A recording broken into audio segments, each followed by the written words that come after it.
أصدقاء قناة ماماراتزي، مرحبا بكم.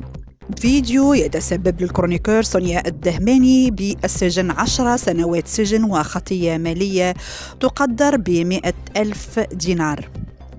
إذن في أكثر تفاصيل لهذا الموضوع، وجهت وزارة العدل وإدارة السجون تهمة نشر أخبار زائفة للمحامية والكرونيكور سونيا الدهماني. ووفق إذاعة AFM اليوم الاثنين 27 نوفمبر 2023، فإنه تم توجيه التهمة للدهماني بسبب تصريح في برنامج إيميسيون امبوسيبل حول وضعية السجون.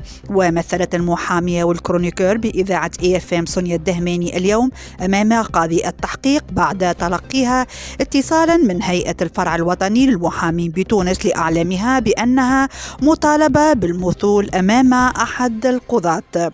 وأكدت ذات المصدر بأن الكرونيكور سونيا الدهماني مهددة اليوم ب10 سنوات سجنا وخطية مالية تقدر ب100,000 دينار، وذلك وفق مقتضيات المرسوم عدد 54 المتعلق بمكافحة الجرائم المتصلة بأنظمة المعلومات والاتصال.